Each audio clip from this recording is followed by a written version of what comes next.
Blair here with MXM. 8 disciplines of the world's most engaged front lines, cracking the code on friendliness. We've gone through seven of them, or we're about to go through 7 of them. The 7th one is making introductions. And certainly introductions you to somebody else. And you want to put hard edge on what an introduction is. So if trainers say, I'm going to go out and introduce myself to 5 people a day, make sure that there's hard edges on that. It's somebody you don't know. You give a name, you get a name, and you give a tip. So I'm going to go up and I'm going to say something to somebody. God, I love that you come in here and do squats all the time. My name's Blair. I'm a trainer here.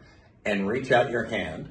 And they reach out their hand and they say, nice to meet you. If they didn't give a name, I'm going to say, and what's your name? My name's Beth. Nice to meet you, Beth. Can I give you just one thing that might make that more effective for you? That's all I need to do. I don't have to sell them training.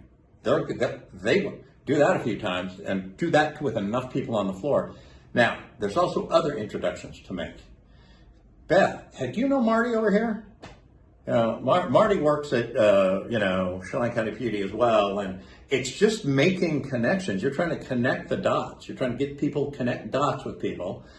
When you make introductions and people talk to each other, that just increases their community.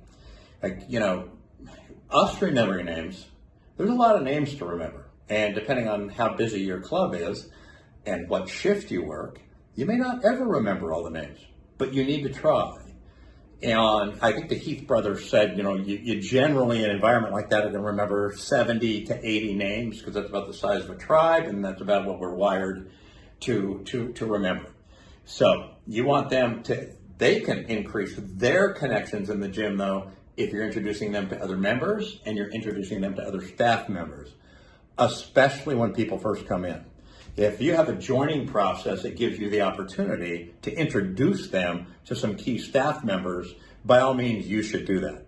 And it should be part of the process, and people should know that when you're being introduced to a new member, you drop what you're doing and you greet them and say, glad you're here, glad you joined us. That's simple. So make introductions is number 7. On to number 8.